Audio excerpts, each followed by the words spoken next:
Hello, मेरा नाम है अभिषेक और स्वागत करता हूं बच्चों आप सभी का हमारे इस प्यारे से खूबसूरत से प्लेटफॉर्म पे जिसका नाम है आपका जेआर कॉलेज। ठीक है।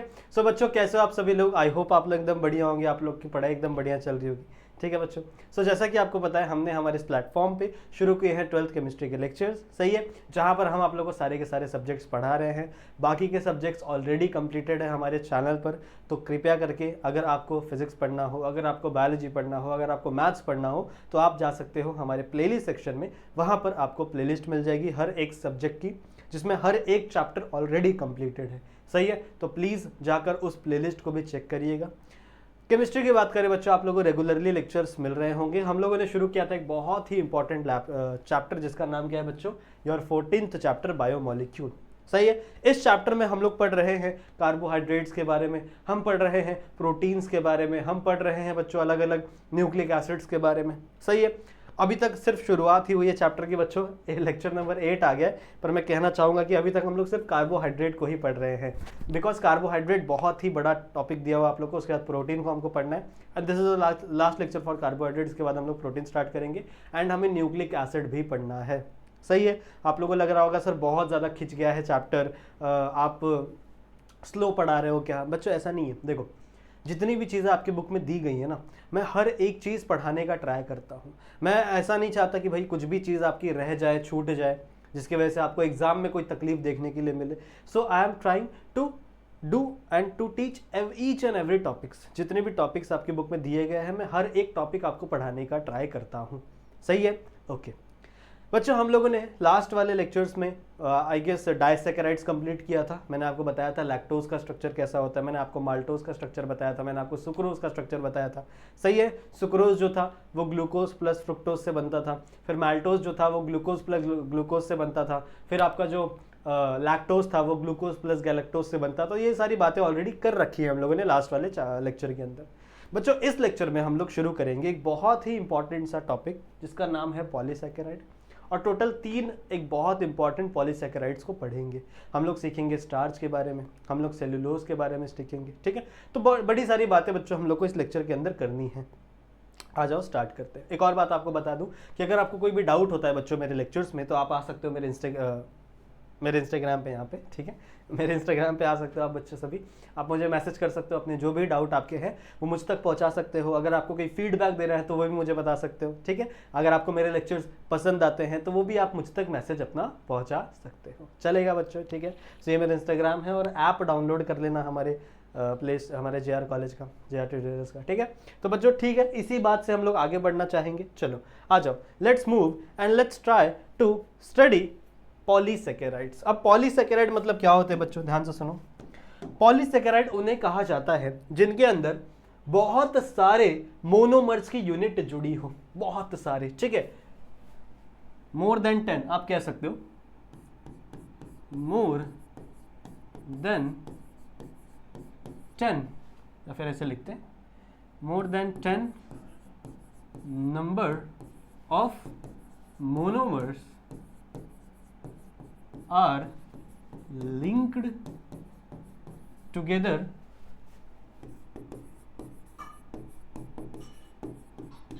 to form a long chain, or you can say a long branch compound. Long chain compound बोल सकते हो या फिर लॉन्ग ब्रांच कंपाउंड कह सकते हो। इसी चीज को हम लोग क्या कहते हैं बच्चों? पॉलीसैकेराइड्स। तो समझ में आ गया। पॉली का मतलब होता है बच्चों मैनी, बहुत सारे, और सैकेराइड्स का मतलब होता है शुगर, यानी आपके जो सैकेराइड मॉलिक्यूल्स होते हैं, शुगर मॉलिक्यूल्स होते हैं। और यू कैन से योर कार्बोहाइड्रेट का जो 1 पीस होता है, 1 मोनोमर होता है, that is nothing but a saccharide. तो अगर बहुत सारे मोनोमर्स एक लाइन में अरेंज हो जाए, ठीक है, एक दूसरे का हाथ पकड़ के ऐसे लाइन में अरेंज हो जाए बहुत सारे मोनोमर्स, तो आप कहोगे कि हाँ ये जो बड़ी सी चेन है इसको एक साथ आप क्या कहोगे? पॉलीसैकेराइड्स, ठीक है। हम लोग इसे क्या कहेंगे बच्चों?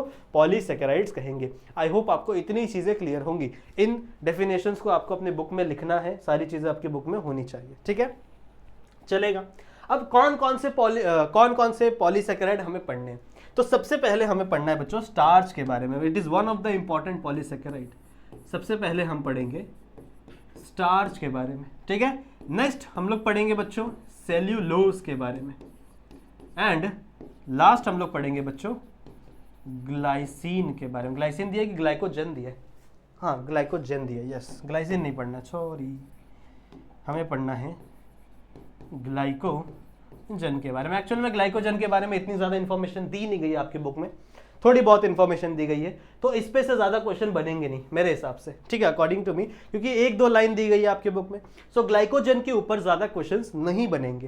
क्वेश्चंस आपके दो मेन पॉलीमर्स के ऊपर बनने वाले हैं। सबसे इंपॉर्टेंट है स्टार्च, और उसके बाद आता है बच्चों आपका cellulose. So these are the most important polysaccharides जो आपके एग्जाम में पूछे जा सकते हैं। और मैंने आपको पहले भी बताया था, या तो डाइसेकेराइड या तो पॉलीसेकेराइड, इसमें से कोई एक एग्जाम्पल हमेशा आपके एग्जाम में पूछा जाता है। जो 12th स्टैंडर्ड का बोर्ड एग्जामिनेशन होगा वहां पर ये क्वेश्चन आप लोग के लिए मिलेगा। सही है, तो जितनी भी चीजें मैं बता रहा हूं उसे पढ़ा करो, समझ रहे हो, तभी आपके जो मार्क्स है बच्चों वो मिल पाएंगे आप लोग को, और आप अच्छा स्कोर कर पाओगे अपने बोर्ड एग्जामिनेशन। सही है, समझ में आ गया? तो पॉलीसेकेराइड का मतलब समझ में आ गया। सिंपल सा मीनिंग है बच्चों कि more than 10 number of monomers, अगर 10 नंबर से ज्यादा मोनोमर्स एक लाइन में, एक चेन में अरेंज हो जाते हैं, so that compound is nothing but a polysaccharide. 3 प्रकार के पॉलीसेकेराइड हमको पढ़ने हैं। एक है आपका स्टार्च, एक है आपका सेलुलोज, और एक है आपका ग्लाइकोजन। इन दोनों, अभी देखो इसको तो हमको इतना डिटेल में पढ़ना नहीं है, तो इसकी बातें हम लोग बाद ही में करेंगे, लास्ट में ही करेंगे। अगर मैं बात करूं स्टार्च और सेल्यूलोज की, तो इन दोनों में ही आपका जो मोनोमर होता है वो होता है ग्लूकोज। ठीक है, इन दोनों में ही आपका जो मोनोमर होता है बच्चों वो ग्लूकोज होता है। मतलब ग्लूकोज की ही लंबी सी चेन आपका स्टार्च फॉर्म करेगी, ग्लूकोज की ही लंबी सी चेन आपकी सेल्यूलोज फॉर्म करेगी, बट डिपेंड करता है अलग अलग स्ट्रक्चर के ऊपर, कैसे आपकी चेन एक दूसरे से कनेक्टेड है। क्या वो 1,4 ग्लाइकोसिडिक बॉन्ड बना रही है, क्या वो 1,6 ग्लाइकोसिडिक बॉन्ड बना रही है, क्या वो अल्फा है, क्या वो बीटा है। इन्हीं चीजों के ऊपर डिपेंड करेगा कि आपका कंपाउंड जो है वो स्टार्च फॉर्म होगा या फिर वो सेल्यूलोज फॉर्म होगा। सही है, बट जो मोनोमर है वो सबके अंदर क्या है, सेम। इसमें भी बच्चों मोनोमर ग्लूकोज ही है और इसमें भी आपका मोनोमर ग्लूकोज ही है। So we will use glucose as a monomer in this type of polysaccharide. समझ में आ गया? समझ में आ गया बच्चों? इतनी चीजें क्लियर हैं। आई होप आपको ये सारी चीजें समझ में आ रही होंगी। ठीक है, इतनी चीजें क्लियर हो रही होंगी।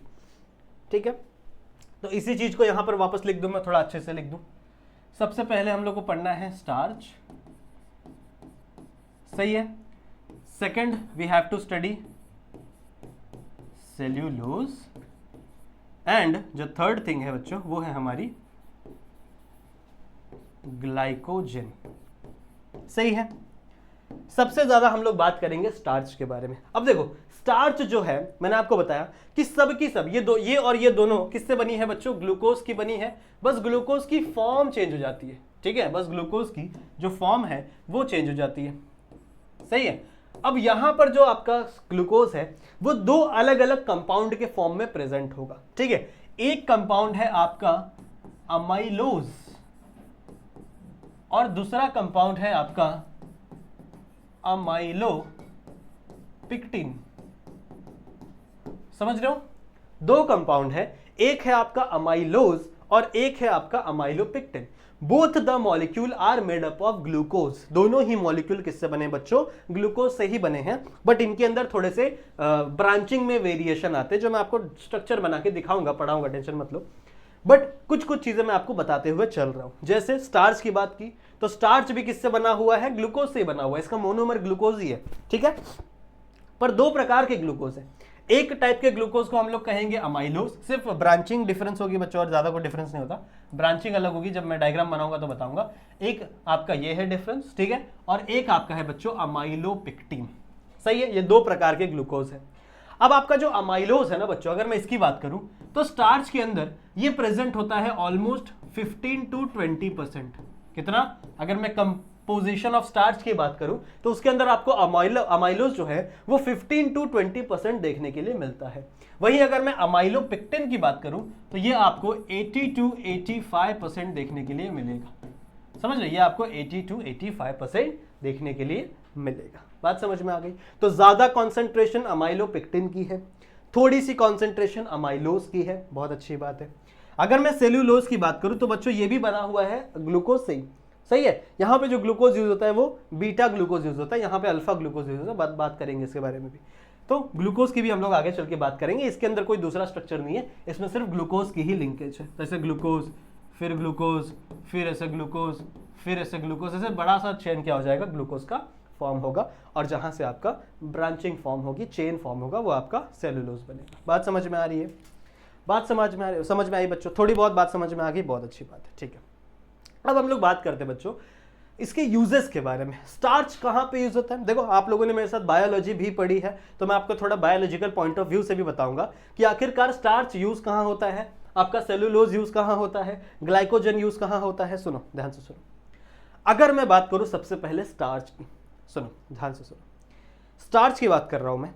स्टार्च हमेशा एज अ स्टोर्ड ग्लूकोज की तरह काम करता है। जो स्टार्च है बच्चों, वो हमेशा एज अ स्टोर्ड ग्लूकोज की तरह काम करता है। ठीक है, तो मैं थोड़ा सा रफ करना चाहूंगा इस बोर्ड को, and I want to make something. I am sure आप सभी ने इसको नोट डाउन किया होगा। एक सेकेंड, ए भाई मैंने मिटाया था यार। ओके सुनो, अगर बच्चों में सिर्फ और सिर्फ स्टार्च की बात करूं तो आपका starch as a stored glucose के फॉर्म में होता है। आपकी बॉडी में जितना भी ग्लूकोज है वो स्टोर होगा in the form of starch. सही है? So starch is a food molecule. आप कह सकते हो स्टार्च क्या है, आपका फूड मॉलिक्यूल है। जितने भी लिविंग ऑर्गेनिज्म है, चाहे आप बात करो प्लांट्स की, सही है, जैसे आपने आलू खाया होगा, आलू, तो आलू क्या है, आलू is a full of starch. या फिर अगर आपने खाया हो, प्लांट्स की बात करो बच्चों, या फिर अगर आप बोल दो एनिमल्स की बात करो, तो हमारे अंदर भी जो ग्लूकोज है वो भी स्टार्च के फॉर्म में ये होता है, स्टोर होता है? नहीं, एनिमल्स के अंदर ये स्टोर नहीं होता स्टार्च के फॉर्म में। ये सिर्फ और सिर्फ किसके अंदर होगा, प्लांट्स के अंदर। तो गलती से भी कोई भी बच्चा एनिमल्स नहीं लिखेगा। ठीक है, मैं सिर्फ करेक्शन बता रहा हूं तुम लोग को। एनिमल्स के अंदर बच्चों जो आपका फूड स्टोर होता है ना, वो इन द फॉर्म ऑफ ग्लाइकोजन होता है, इन द फॉर्म ऑफ ग्लाइकोजन होता है। तो इसका मतलब glycogen is also made up of glucose. सही है? तो ये तो हम लोग ने बात की हुई है बच्चों कि ये भी किसका बना हुआ है, इन्हीं भाई साहब का देन है, ग्लूकोज का ही देन है। So glycogen is also made up of glucose. But हम लोग ना ये देखेंगे कि किसके अंदर किस प्रकार की ब्रांचिंग है। सही है, ब्रांचिंग का तरीका चेंज होगा जिसकी वजह से आपका कंपाउंड चेंज होगा, बाकी ऑलमोस्ट स्ट्रक्चर आपको सेम ही देखने के लिए मिलेगा। बात समझ में आ गई? बात समझ में आ गई? स्क्रीनशॉट लेंगे बच्चों, आगे बढ़ेंगे।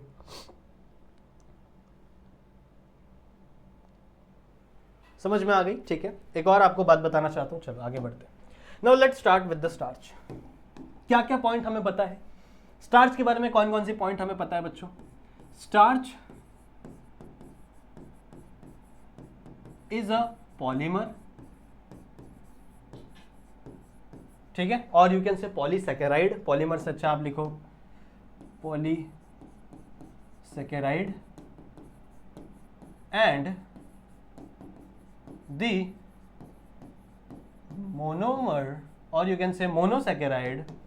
मोनोमर की जगह चलो मोनोमर ही लिख दो। Monomer of the starch is glucose. ये सबसे पहला पॉइंट हो जाएगा हमारा।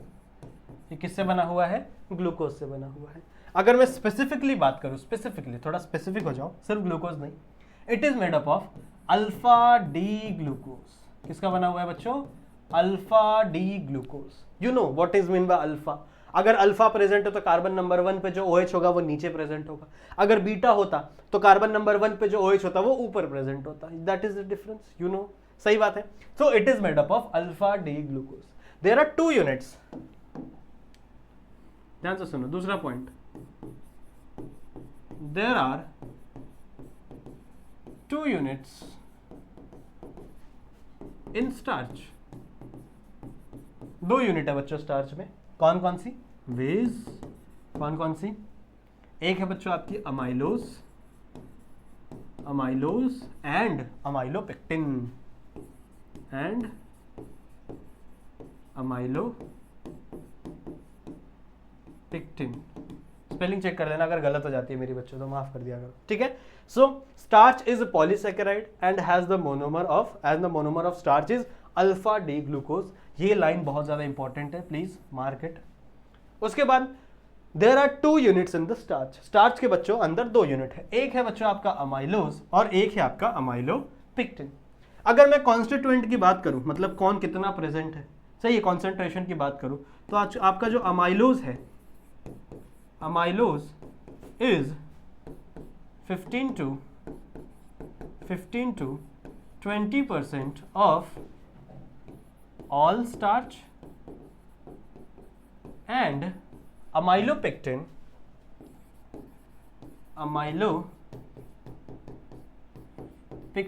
is 80 to 85% of total starch। बात समझ में आ गई? बात समझ में आ गई? ये पॉइंट्स आपको लिखने हैं।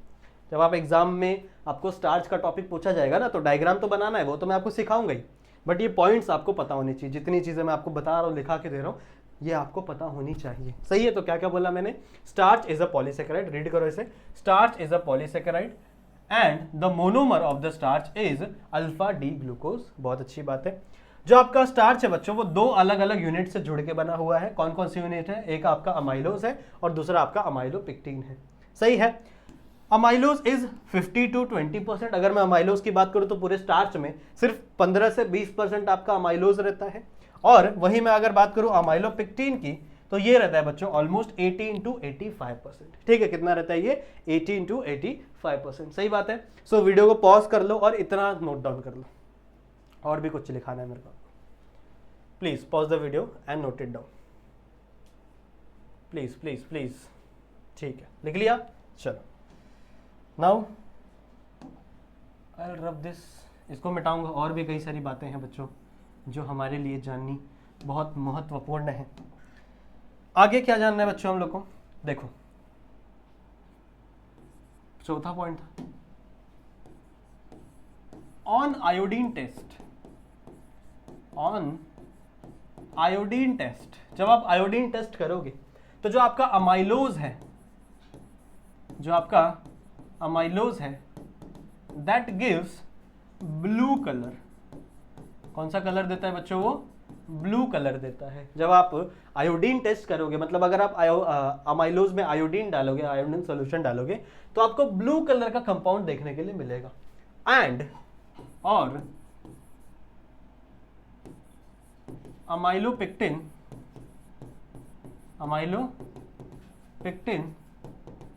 gives violet blue color,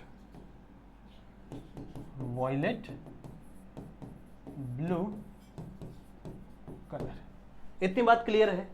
इतनी बात क्लियर है बच्चों? इतनी बातें क्लियर है। सिंपल सी चीज है। मैंने आपको क्या समझाया कि जब आप आयोडीन टेस्ट करोगे, किसके ऊपर? स्टार्च के ऊपर करोगे, तो बच्चों उसमें से जो अमाइलोज है, जो आपका अमाइलोज कंपाउंड है, वो आपको ब्लू कलर दिखाएगा। कैसा? ब्लू कलर का कंपाउंड आपको बताएगा। वहीं अगर आप अमाइलोपेक्टिन की बात करो, if you talk about amylopectin, तो वो आपको देगा ब्लू, वॉयलेट ब्लू कलर। बात समझ में आ गई? ठीक है, ये पॉइंट बहुत ज्यादा इंपॉर्टेंट हो गया। इसके बाद इससे भी ज्यादा इंपॉर्टेंट पॉइंट है हमारे पास कि जो आपका अमाइलोज है, इन अमाइलोज, ऐसा लिखो, इन the structure of amylose, the alpha D glucose are joined together by 1,4, नहीं ऐसा नहीं, अल्फा 1,4 ग्लाइकोसिडिक लिंकेज। ठीक है? चलो, ये तो भाई पॉइंट की बात हुई। अच्छा, इसमें से और भी कुछ पॉइंट्स है बच्चों, पर मैं चाहता हूं कि चलो मैं आपको पहले स्ट्रक्चर बना के दिखा देता हूं। ठीक है? पहले स्ट्रक्चर आपको दिखा देता हूं, समझा देता हूं कि आखिरकार स्ट्रक्चर कैसा होता है अमाइलोज का, कैसा स्ट्रक्चर होता है अमाइलोपेक्टिन का, उससे मिला के कैसे स्टार्च बनेगा। पहले हम लोग स्ट्रक्चर की बात करते हैं। उसी स्ट्रक्चर में से आपको पॉइंट लिखना है, बाकी आपको कुछ भी नहीं करना। आपको स्ट्रक्चर ड्रॉ करना है। स्ट्रक्चर के बेसिस पे आपको जितने भी पॉइंट समझ में आ रहे हैं, आपको वो पॉइंट लिखने हैं। ऐसे ही आपको 3 मार्क्स मिलेगा। सही है? अगर आपको एग्जाम में क्वेश्चन आ गया कि give short note on starch, सही है, तो आपको पहले कम से कम, अगर 3 मार्क्स का क्वेश्चन है तो कम से कम आपको 6 पॉइंट समझाना पड़ेगा। मतलब 2 मार्क्स का आपका 6 पॉइंट होता है। वो आपका पॉइंट हो गया 4 पॉइंट, 5 पॉइंट, 6 पॉइंट। एंड उसके बाद आपको स्ट्रक्चर बनाना पड़ेगा जो कि आपका 1 मार्क्स कैरी करेगा। सो पहले मैं आपको स्ट्रक्चर सिखा देता हूँ और स्ट्रक्चर के ऊपर ही आपको पॉइंट बनाने पड़ेंगे। इसमें से कुछ और पॉइंट्स भी हमको जानने हैं, जैसे ये वाला एक पॉइंट है कि इन the structure of amylose the alpha D glucose join together by the alpha 1,4 glycosidic linkage. सही है। इसी तरीके से हम लोग किस में बात करेंगे, आपके अमाइलोपेक्टिन में भी बात करेंगे, उसके अंदर कौन से लिंकेज होती है उसकी भी बात करेंगे। पहले मैंने आपको ये सिखाया है, पहले मैंने आपको अमाइलोज का लिंकेज बताया, तो आ जाओ पहले अमाइलोज का स्ट्रक्चर देखते हैं। आ जाओ, let's study the structure of amylose सबसे पहले। ठीक है, अब देखो मैंने आपको क्या बताया कि अमाइलोज जो है वो अल्फा डी ग्लूकोज की एक लिंकेज है, अल्फा डी ग्लूकोज की एक चेन है। बहुत सारे अल्फा डी ग्लूकोज के मॉलिक्यूल एक चेन में आके अरेंज हो गए हैं with the help of alpha 1,4 glycosidic bond. सही बात है। तो इसके लिए मुझे आपको कम से कम 2 से 3 अल्फा ग्लूकोज मॉलिक्यूल बनाने पड़ेंगे। सही बात है, बनाने पड़ेंगे ही ना, तभी तो मैं आपको एक चेन दिखा पाऊंगा, तभी तो मैं आपको समझा पाऊंगा कैसे इनके अंदर बॉन्ड फॉर्म हो रहा है। सही है। तो ऑलमोस्ट 3 मॉलिक्यूल बनाने वाला हूं मैं। सबसे पहले हम लोग बात कर रहे हैं अमाइलोज की। We are talking about amylose. सही है। अच्छा आ जाओ, कैसे बनता है अल्फा डी ग्लूकोज आप सभी को पता है, इसके पहले भी मैंने कुछ लेक्चर्स में बात की हुई है बच्चों ग्लूकोज का structure.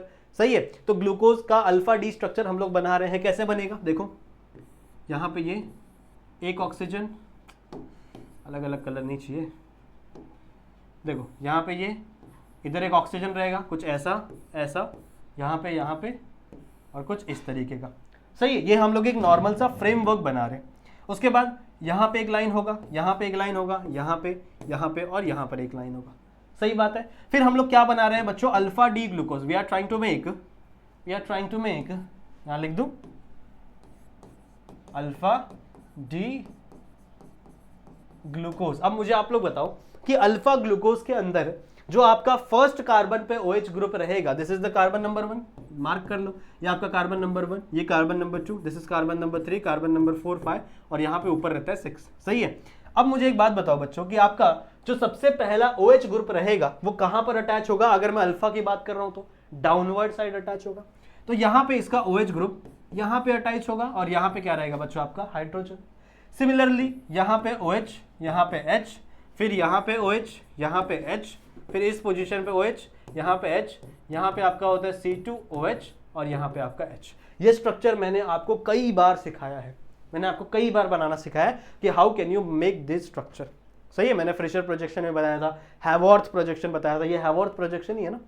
So this is the Haworth projection of alpha D glucose. Now एक मॉलिक्यूल से मेरा काम नहीं चलने वाला बच्चों, I want 2 another molecules. So let me draw the same, just a second, ऐसा ऐसा। आप लोग भी मेरे साथ बनाओ, नहीं तो फिर मजा नहीं आएगा। एक सेकेंड, थोड़ा सा स्पेस छोटा करना पड़ेगा,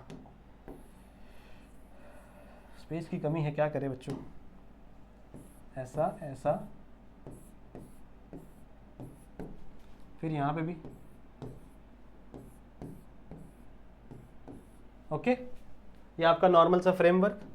फिर उसके बाद क्या करना है बच्चों, यहाँ पे एक लाइन, यहाँ पे एक लाइन, यहाँ पे एक लाइन, यहाँ पे एक लाइन, यहाँ पे एक लाइन। सिमिलरली यहाँ पे एक लाइन, यहाँ पे एक लाइन, यहाँ पे एक लाइन, यहाँ पे एक लाइन, यहाँ पे एक लाइन। सही है। ये आपका नॉर्मल सा फ्रेमवर्क आ गया। Now you have to mark the carbon number, this is carbon number 1 और यू कैन, हाँ this is carbon, okay this is carbon number 1, carbon number 2, carbon number 3, 4, 5 और ऊपर होता है 6। यहाँ पे भी same, carbon number 1, carbon number 2, 3, 4, 5 और ऊपर होगा बच्चों यहाँ पर 6। सही है। अब यहाँ पे जितने भी कंपाउंड्स हैं उनको रख दो। यहाँ पे क्या आएगा बच्चों, OH, यहाँ पे H, यहाँ पे H, सॉरी OH, यहाँ पे OH, यहाँ पे H, यहाँ पे OH, यहाँ पे H, फिर यहाँ पे क्या है आपका CH2OH and the last one is H। सही है। सिमिलरली यहाँ पे भी होगा बच्चों, यहाँ पे OH, यहाँ पे H, OH, H, OH, H, यहाँ पे OH, यहाँ पे H, यहाँ पे क्या है आपका CH2OH और यहाँ पे लास्ट आपका H। देख रहे हो, इतने बार मैंने डायग्राम बनाया कि मेरे को पूरा डायग्राम याद हो गया। ऐसे ही आपको भी याद होना चाहिए, ऐसे ही जब आप बनाओ तो आपसे भी कोई मिस्टेक ना हो। सिर्फ अल्फा डी ग्लूकोज नाम देखने के बाद आप सारे कंपाउंड एक साथ बना दो। ये आपकी स्पिरिट होनी चाहिए। अब मैंने आपको देखो माल्टोस के टाइम पे बनाया था कि यहाँ पे बच्चों बताया था कि यहाँ पे एक्चुअल में बॉन्ड बनते कैसे हैं, मैंने आपको ये चीज बताई हुई है। यहाँ पे बॉन्ड फॉर्मेशन होते हैं बच्चों वाटर के रिमूवल से, ठीक है। यहाँ पे जो आपका ग्लाइकोसिडिक बॉन्ड बनेगा वो हमेशा तभी बनेगा जब वाटर मॉलिक्यूल वहां से क्या हो, रिमूव हो। अब देखो कैसे रिमूव हो सकता है वाटर मॉलिक्यूल, देखो ध्यान से। वाटर मॉलिक्यूल बच्चों यहां से निकल जाएगा, ये आपका H और OH, ओके। देखो ये आपका H और ये आपका OH यहां से रिमूव हो गया इन the form of water. Similarly यहां पे भी देखो, यहां पे आपका ये वाला H और ये वाला OH का आपका क्या हो गया, रिमूव हो गया इन द फॉर्म ऑफ वाटर। तो यहां से बच्चों जब दो मॉलिक्यूल्स यहां से रिमूव होते हैं वाटर के, तब यहां पर आपका बनता है बीच में ग्लाइकोसिडिक बॉन्ड। कैसा दिखता है ये glycosidic bond, late me draw this. पहले इसे थोड़ा सा साफ कर लिया जाए। एंड सिमिलरली यहां पे भी ये OH यहां से निकला, ये H यहां से निकला, पूरा ही मिटा देते हैं। अब देखो बचा क्या है बच्चों, यहां पर बचा है एक आपका ऑक्सीजन, यहां पे भी बचा है एक आपका ऑक्सीजन। तो आप क्या करोगे, यहां पे ऐसे कर्व लाइन बनाओगे, ऐसे एक कर्व लाइन ऐसे, और सिमिलरली एक कर्व लाइन ऐसे, एक कर्व लाइन ऐसे। आप कभी भी वहां पे पॉइंटेड लाइन नहीं बनाओगे, कॉर्नर वाली पॉइंट नहीं बनाओगे, कॉर्नर वाली लाइन, आप हमेशा से कर्व लाइन बनाओगे इस ऑक्सीजन को ज्वाइन करते हुए। नाउ ये जो बॉन्ड बना है, यहाँ पे एक ऑक्सीजन बच गया, एक H2O मॉलिक्यूल बाहर निकल गया। ये जो बॉन्ड बना है ये किसके किसके बीच में बना है, ये इस ग्लूकोज के फर्स्ट नंबर और इस ग्लूकोज के फोर्थ नंबर पे बना है। ये इस ग्लूकोज के फर्स्ट नंबर और इस ग्लूकोज के फोर्थ नंबर पे बना है बच्चों। सो इस पॉइंट को हम लोग कहते हैं, this point is known as alpha, because this is the alpha glucose. So alpha 1,4 glycosidic bond, 1,4 alpha 1,4 glycosidic bond. Similarly ये भी क्या होगा बच्चों आपका alpha 1,4 glycosidic bond. समझ में आ गया, ये समझ में आ गया, आई होप आपको समझ में आ गया होगा, ठीक है। अब मैंने तो यहाँ पे सिर्फ 3 ग्लूकोज के मॉलिक्यूल बनाया, बिकॉज 3 बनाना भी मेरे लिए इतना दिक्कत हो गया बच्चों, यहाँ पे जगह नहीं थी इसलिए। बट आप ही सोचो कि एक अमाइलोज के अंदर हजारों मॉलिक्यूल्स एक लाइन में अरेंज रहते हैं। This is the structure of amylose. अगर यहीं पे N लगा दो, मतलब और भी मॉलिक्यूल यहाँ पे अटैच रहेंगे, बहुत सारे मॉलिक्यूल यहाँ पे अटैच रहेंगे, तो आप कह सकते हो this is the structure of your amylose, जहां पे बहुत सारे मॉलिक्यूल एक दूसरे से डायरेक्टली क्या होते हैं बच्चों, अटैच रहते हैं। क्लियर है, क्लियर है, समझ में आ गया। जैसे बहुत सारे मॉलिक्यूल आप बनाओगे आगे आगे आगे आगे, वो सारे के सारे मॉलिक्यूल क्या होंगे आपके एक ही लाइन में अटैच रहेंगे, और वो क्या फॉर्म करेंगे, अल्फा 1,4 ग्लाइकोसिडिक बॉन्ड फॉर्म करेंगे। समझ में आ गई ये structure, please note it down, note कर लो बच्चों प्लीज। कर लिया, चलें आगे, ठीक है। So this is structure of amylose, जिसमें जो किससे बना हुआ है, अल्फा डी ग्लूकोज से बना हुआ है। सही बात है, चलो बहुत अच्छी बात है। तो ये पॉइंट समझ में आ गया। अब इस पॉइंट का आप लोग को मिल गया होगा। देखो in the structure of amylose, अगर मैं स्ट्रक्चर की बात करूं अमाइलोज की, so the alpha D glucose are joint together by alpha 1,4 glycosidic linkage. समझ में आई बात, समझ में आई बात, क्लियर है, क्लियर है। आई होप आपको समझ में आ गया होगी। अगर स्ट्रक्चर ऑफ अमाइलोज की बात करूं तो इसके अंदर 2 बॉन्ड, इसके अंदर जो भी आपके 2 ग्लूकोज के मॉलिक्यूल अल्फा डी ग्लूकोज के, वो किससे ज्वाइन होंगे, अल्फा 1,4 ग्लाइकोसिडिक लिंकेज से। देखो यही मैंने बनाया, अल्फा 1,4 ग्लाइकोसिडिक बॉन्ड, बहुत अच्छी बात, ठीक है। Now let's talk about amylose. अब तो भैया अमाइलोज की भी बातें कर ले, नहीं रे, लेट्स टॉक अबाउट अमाइलोज। अगर मैं बच्चों अमाइलोज की बात करूं तो अमाइलोज में 1,4 ग्लाइकोसिडिक बॉन्ड भी होता है और 1,6 ग्लाइकोसिडिक बॉन्ड भी होता है। क्यों? देखो इसमें सिर्फ चेन फॉर्म होगा। अगर मैं अमाइलोज की बात करूं तो अमाइलोज में सिर्फ और सिर्फ चेन फॉर्म होगा, मतलब ये कंपाउंड ऐसे सीधा सीधा सीधा सीधा अरेंज हो जाएगा और एक चेन बना लेगा। But if I talk about amylopectin, अगर मैं अमाइलोपेक्टिन की बात करूं तो इसके अंदर आपको चेन भी देखने के लिए मिलेगा एंड इसके अंदर आपको ब्रांचेस भी देखने के लिए मिलेंगे। बात समझ में आई मैंने क्या कहा, बात समझ में आई मैंने क्या कहा। अगर मैं सिर्फ और सिर्फ अमाइलोज की बात कर रहा हूं तो अमाइलोज में आपको सिर्फ क्या देखने के लिए मिलती है बच्चों, चेन देखने के लिए मिलती है। एक लंबा सा चेन रहेगा, दैट इज अमाइलोज, जो मैंने अभी आपको बताया। और आपका अमाइलोज 1,4 ग्लाइकोसिडिक बॉन्ड से बना रहेगा। But if I talk about amylopectin, so amylopectin में बच्चों आपको मिलेंगे चेन भी, आपको मिलेंगे ब्रांचेस भी। समझ में आई बात। अगर मैं चेन की बात करूं तो चेन में हमेशा आपको मिलेगा अल्फा 1,4 ग्लाइकोसिडिक बॉन्ड, थोड़ा सा क्लियर लिखेंगे, क्या बनेगा यहाँ पे, अल्फा 1,4 ग्लाइकोसिडिक बॉन्ड। इसको थोड़ा आप वर्ड्स के फॉर्म में लिखना, यहाँ पे थोड़ा जगह की कमी है, दैट्स वाई मैंने इस फॉर्म में लिखा। आपको थोड़ा वर्ड्स के फॉर्म में लिखना है कि in amylose chain and branching are form, both chain and branching are available, chain in the chain structure the 2 alpha D glucose molecule are connected by alpha 1,4 glycosidic bond. And if I talk about branches, so branching के जितने भी molecules होते हैं बच्चों glucose के, यहाँ लिख दूँ, ब्रांचिंग के जितने भी ग्लूकोज के मॉलिक्यूल होते हैं वो कनेक्टेड होते हैं एक दूसरे से बीटा 1,6 ग्लाइकोसिडिक बॉन्ड से, 1,6 ग्लाइकोसिडिक बॉन्ड से कनेक्टेड रहेंगे। सो ये चीज आपके दिमाग में होनी चाहिए। Just take the screenshot and I will explain it again. Clear है बच्चों?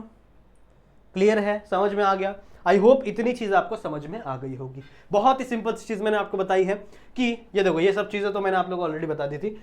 अमाइलोज की अगर मैंने बात बोली तो अमाइलोज में सिर्फ और सिर्फ चेन प्रेजेंट होगा। चेन किसके बीच में? अल्फा डी ग्लूकोज की चेन। जितने भी अल्फा डी ग्लूकोज की चेन है वो एक दूसरे से कनेक्टेड होती है अल्फा 1,4 ग्लाइकोसिडिक लिंकेज से। If I talk about amylopectin, तो अमाइलोपेक्टिन में आपको चेन भी मिलेगी, अमाइलोपेक्टिन में आपको ब्रांचेस भी मिलेंगी। अमाइलोपेक्टिन में जो चेन है बच्चों वो तो रहेगी अल्फा 1,4 ग्लाइकोसिडिक बॉन्ड की, पर अगर मैं ब्रांचेस की बात करूं तो ब्रांचेस रहती हैं इसमें अल्फा 1,6 ग्लाइकोसिडिक बॉन्ड की। सही बात है, ठीक है। सो let me make the structure of amylopectin. ये आप लोग ने अपने बुक में ड्रॉ कर लिया है, आई थिंक आपने ये वाला स्ट्रक्चर अपने बुक में ड्रॉ कर लिया होगा। सही है। So I am going to rub this, और इसी स्ट्रक्चर में थोड़ी सी मॉडिफिकेशन करेंगे क्योंकि देखो चेन तो है ही, मुझे सिर्फ एक ब्रांच बनाना है। सही है, तो बुरा मत मानना बच्चों, मैं इसी स्ट्रक्चर में थोड़ी सी मॉडिफिकेशन करूंगा। अब हम लोग बात करेंगे अमाइलोपेक्टिन की। सही है, अमाइलोपेक्टिन में बच्चों आपको चेन भी देखने के लिए मिलेगा और ब्रांचेस भी देखने के लिए मिलेंगी। बात समझ में आ रही है? थोड़ा सा इस स्ट्रक्चर को मैं नीचे करना चाहूंगा। ये स्ट्रक्चर आपको समझ में आ गया होगा शायद कि मैंने कैसे बनाया था। समझ में आ गया था ना? ओके, चलो इसको थोड़ा सा नीचे करते हैं। बॉन्ड छुप गया ना, बॉन्ड लिख देता हूँ वापस, टेंशन मत लो। Glycosidic bond. ओके, सो इतना क्लियर है आप लोग को। अब बच्चों में मान लो इसके ऊपर एक दूसरा कंपाउंड बना रहा हूँ, इसके ऊपर मैं बना रहा हूँ वही अल्फा 1,6 अल्फा डी ग्लूकोज ही बना रहा हूँ, तो क्या हो जाएगा? कैसे बनाएंगे हम लोग? मैंने आपको भी सिखाया, दिस इज दिस। सही है, थोड़ा सा आगे बनाते रुको, एक सेकेंड। हाँ चलो, ऐसा ऐसा ऐसा ऐसा, ये एंड दिस। ठीक है, ये आपकी नॉर्मल सी एक स्ट्रक्चर मैंने बनाया है। फिर यहाँ पे यहाँ पे यहाँ पे यहाँ पे यहाँ पे लाइनें बनाई हैं। देन कार्बन का नंबर देंगे, बहुत इंपॉर्टेंट है बच्चों। Carbon number 1, carbon number 2, carbon number 3, carbon number 4, carbon number 5 and carbon number 6 ऊपर रहेगा। सही है, चलो नाम दे दो। अल्फा की बात हो रही है तो अल्फा में क्या होगा?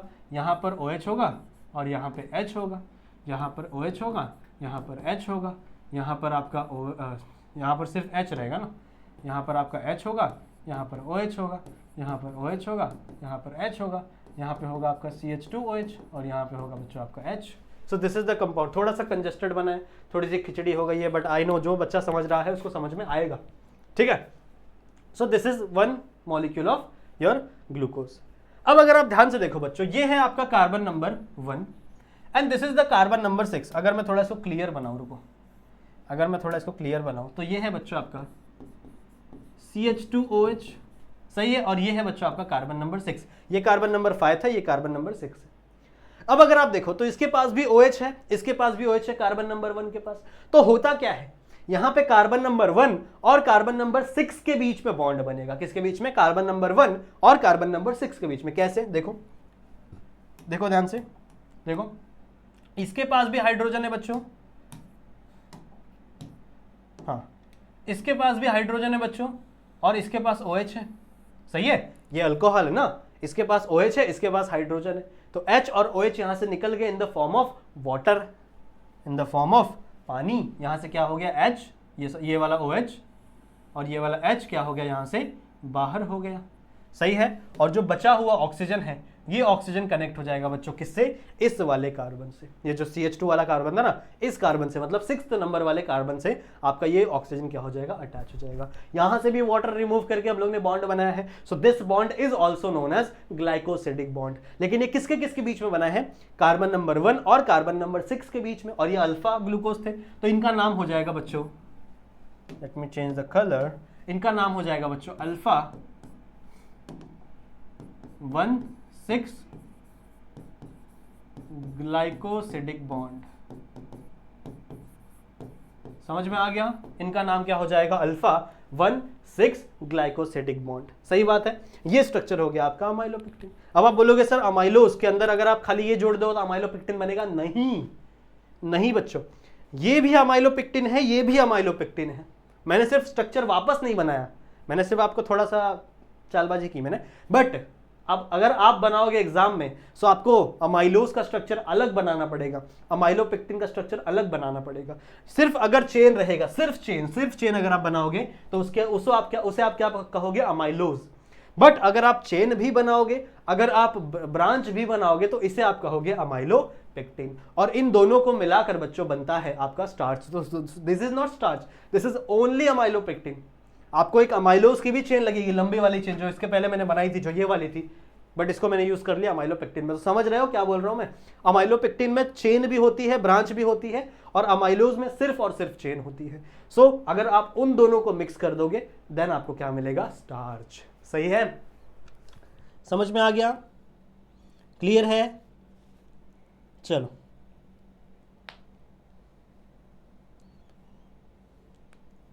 आगे चले, चलो आगे चले बच्चों, चलो लेट्स मूव। अगला जो टॉपिक है वो है हमारा सेल्यूलोज। हमारे भाई साहब हैं सेल्यूलोज, ठीक है। इनके बारे में कितने पॉइंट्स हैं, चलो बातें करते हैं। सबसे पहला पॉइंट इसका, it is also made up of glucose. सही है, तो आप लिखोगे सेल्यूलोज इज अ पॉलीमर या फिर polysaccharide, it is a polysaccharide and made up of, किसका बना हुआ है बच्चों, ये made up of beta D glucose. किसका बना है ये, बीटा डी ग्लूकोज का बना है। वो अल्फा ग्लूकोज था, यहां पर बीटा ग्लूकोज है। So it is made up of beta D glucose. सही बात है। It is a chain of, it is a chain of beta D glucose linked with beta 1,4 glycosidic bond या फिर 1,4 glycosidic linkage. समझ रहे हो बात, ठीक है।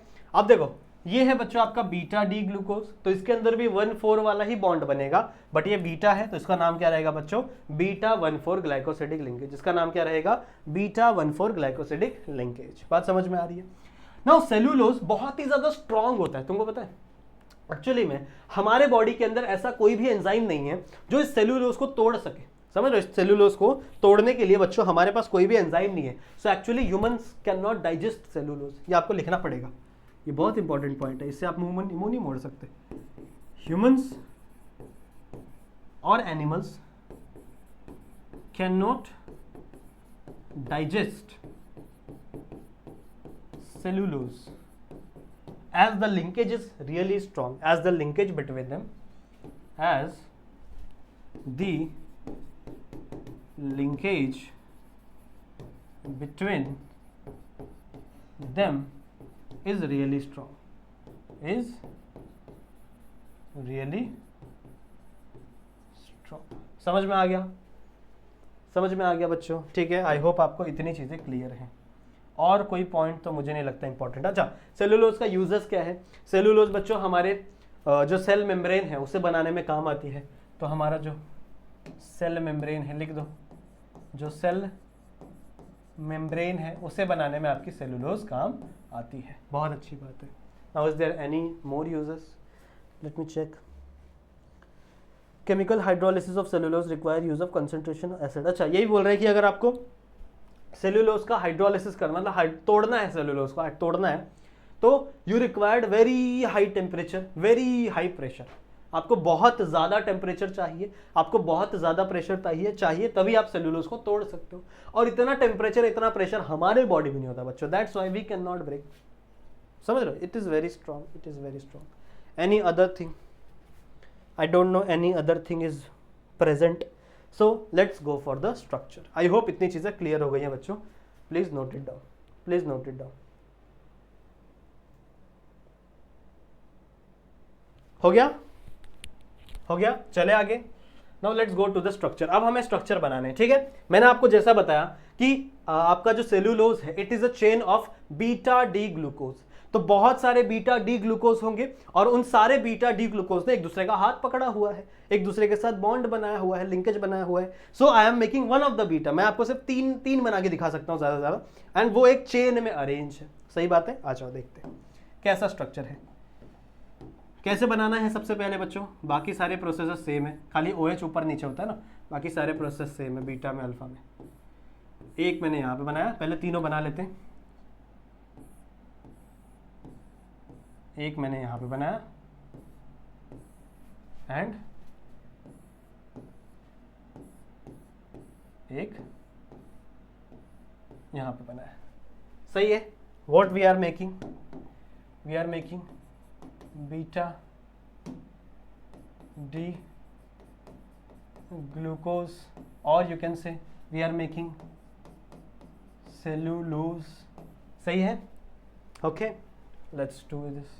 यहाँ पे एक लाइन, यहाँ पे एक लाइन, यहाँ पे एक लाइन, यहाँ पे एक लाइन, यहाँ पे एक लाइन। सिमिलरली यहाँ पे एक लाइन, यहाँ पे एक लाइन, यहाँ पे एक लाइन, यहाँ पे एक लाइन, यहाँ पे एक लाइन।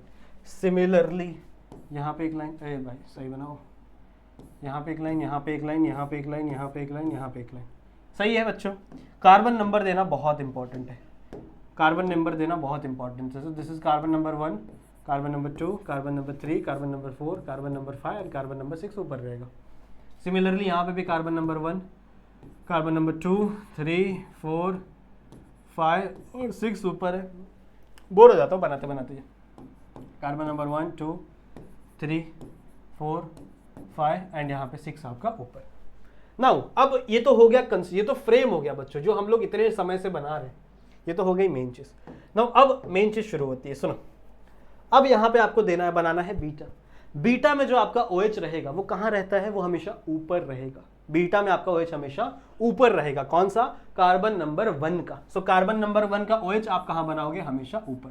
तो यहाँ पे OH, यहाँ पे H, इसका बाकी सारी चीजें सेम, बाकी सारी चीजें सेम, बाकी कुछ डिफरेंस नहीं है, बाकी कुछ डिफरेंस नहीं है बच्चों। CH2OH और H यहाँ पे भी सेम होगा। यहाँ पे OH, यहाँ पे H, यहाँ पे OH, यहाँ पे H, यहाँ पे OH, यहाँ पे H, यहाँ पे OH, यहाँ पे H और यहाँ पे CH2OH और यहाँ पे H।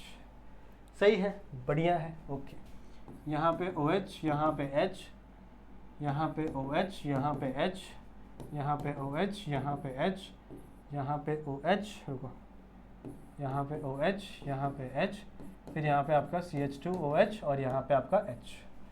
So this is the structure of beta D glucose. This is the structure of beta D glucose. Now आगे का क्या सीन है बच्चों? अब क्या होने वाला है इसके अंदर? You only know, आपको पता ही है क्या होने वाला है बच्चों। अक्खा पब्लिक को मालूम है। चलो, मेरे को पता है बच्चों, आप क्या बोलोगे कि सर यहाँ से एक H निकालो और यहाँ से एक OH निकालो, रिमूवल ऑफ वाटर। सिमिलरली यहाँ से एक H निकालो और यहाँ से एक OH निकालो, रिमूवल ऑफ वाटर। सही है। वहाँ से H निकालो, यहाँ से OH निकालो, यहाँ से H निकालो, यहाँ से OH निकालो और इसके बीच में बॉन्ड फॉर्मेशन हो जाएगा। कैसा होता है बच्चों बॉन्ड? देखो, पहले मैं सब मिटा देता हूँ, उसके बाद मैं अच्छे से बना दूंगा। सो ये OH गया और ऊपर से H गया, O भी मिटा दिया मैंने, बनाता हूँ, रुको, ये O बनाता हूँ, रुको, just a second.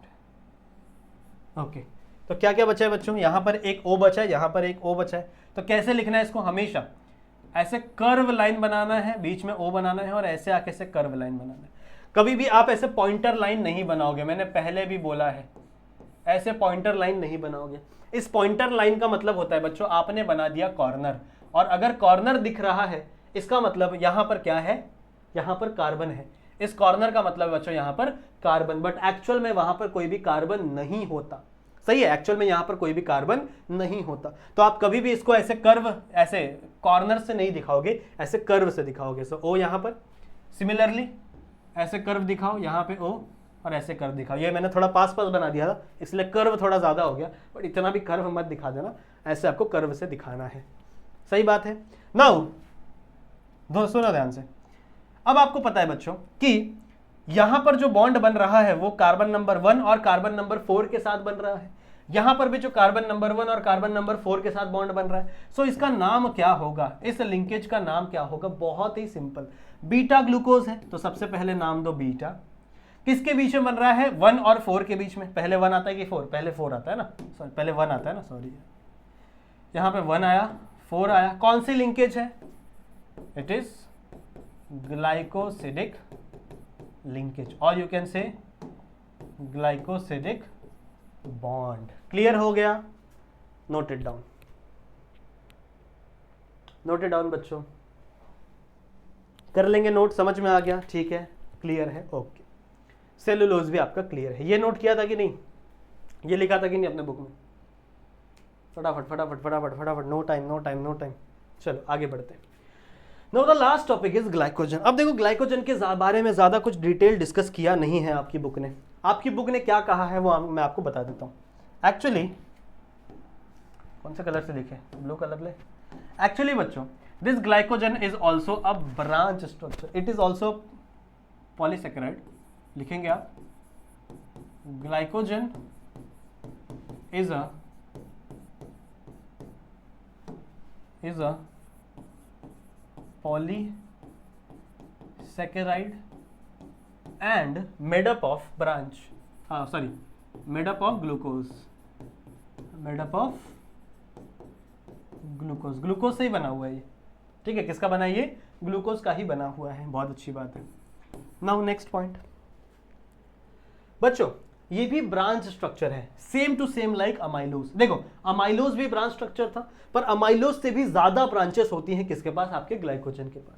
So it is also a branch structure like amylose but contain more branches from it. ऐसे लिखोगे आप। सो कैसे लिखेंगे? ग्लाइकोज, ऐसे इट मत लिखो, ग्लाइकोजन लिखो। Glycogen contains branch structure like, किसके जैसा? लाइक